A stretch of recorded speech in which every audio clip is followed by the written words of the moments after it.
The bystander effect is a psychological phenomenon in which people are less likely to help someone in distress when other people are present. Contrary to intuition, the presence of witnesses does not increase safety, it reduces individual action. This effect appears across cultures, environments, and social classes. It occurs in emergencies, assaults, medical crises, workplace harassment, public accidents, and everyday situations where intervention is possible but absent. In most cases, people do not consciously decide to do nothing. Inaction emerges automatically, shaped by cognitive processes that suppress responsibility when it is shared. Section 1. How the bystander effect was identified. The bystander effect became a subject of scientific study following the 1960 murder of Kitty Genoese in New York City. Initial reports claimed that dozens of witnesses observed the attack without intervening. Although later investigations revealed that the original narrative was exaggerated, the case raised an important question. Why would people fail to help when others are present? Psychologists John Darley and Bibb Latane designed experiments to test this question under controlled conditions. Their findings were consistent. As the number of perceived bystanders increased, the likelihood of intervention decreased. The behavior was not random. It followed a predictable psychological pattern. Section 2. Diffusion of responsibility. The core mechanism behind the bystander effect is diffusion of responsibility. When a person is alone with a victim, responsibility is clear. There is no ambiguity about who should act. When others are present, responsibility becomes shared and therefore psychologically diluted. Each individual assumes someone else will intervene. The sense of personal obligation weakens with every additional bystander. Responsibility does not feel divided equally. It feels reduced for everyone. This process occurs automatically. People do not consciously reason through it. The brain simply registers that action is no longer exclusively required. Section 3. Ambiguity and social referencing. Most real-world emergencies are ambiguous. It is not always obvious that help is needed. In these situations, people look to others for cues on how to respond. This process is known as social referencing. If others appear calm, passive, or disengaged, the situation is interpreted as non-urgent. Individuals assume that if something serious were happening, someone else would already be reacting.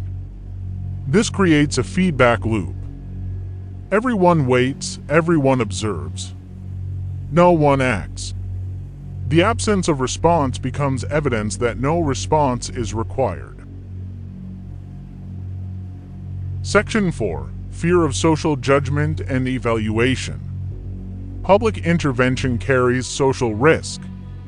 People fear misinterpreting the situation, overreacting, or appearing foolish.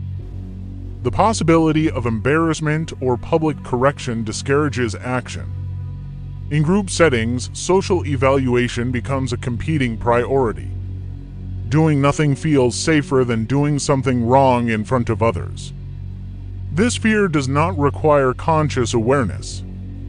The discomfort is enough to delay action until the moment passes. Section 5. De-individuation and loss of personal agency. Groups reduce self-focus. This state is known as de-individuation. When people feel anonymous within a crowd, their sense of personal accountability decreases. Actions feel less connected to the self. Moral self-awareness weakens.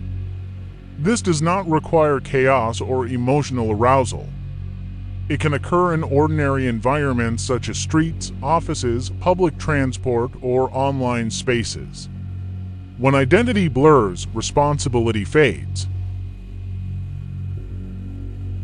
Section 6. Cognitive overload in emergency situations. Emergencies demand rapid interpretation and decision-making. In group settings, the brain must process multiple streams of information simultaneously. The situation itself, the reactions of others, potential consequences, and uncertainty about what action is appropriate all compete for attention. This cognitive load slows response, hesitation increases. The delay itself becomes a form of inaction. By the time clarity emerges, the opportunity to intervene may already be gone. Section 7. Why good people fail to act. The bystander effect does not depend on morality, empathy, or personality. People who view themselves as kind, ethical, or brave are just as susceptible. The psychological mechanisms involved operate automatically and often outside conscious awareness. Believing that you would act does not protect you from the effect. In fact, confidence in one's moral character can make the failure to act more difficult to recognize. Inaction does not feel like a decision, it feels like waiting. The bystander effect has been documented in cases of assault, bullying, workplace abuse, medical emergencies, and public violence. It contributes to delayed medical response, prolonged harm, and escalation of danger. In some cases, the presence of witnesses increases risk by creating false security. The victim assumes someone will help. The bystanders assume someone else will. No one acts. Section 8. How the bystander effect is broken. The bystander effect weakens when responsibility becomes specific. Direct eye contact, clear requests for help, or assigning a task to a particular individual collapses diffusion of responsibility. Once accountability is restored, action becomes more likely. When one person intervenes, others often follow. Action disrupts social paralysis in the same way silence sustains it. The solution is not moral courage, it is responsibility clarity. So, to summarize, the bystander effect explains why people often fail to help in public situations. It is not a lack of empathy. It is not apathy. It is not cruelty. It is a predictable failure of responsibility allocation. When everyone is present, no one feels responsible. When no one feels responsible, nothing happens. You've just heard one more fragment of how unstable, unpredictable, and fragile the human mind really is. If this case or this disorder changed the way you look at people, that means you're finally seeing what most can't see. New files will be opened soon. More cases. More disorders. More cracks in the human psyche. Until then, stay observant. And if you want more cases, you know what to do. Remember, observation is survival.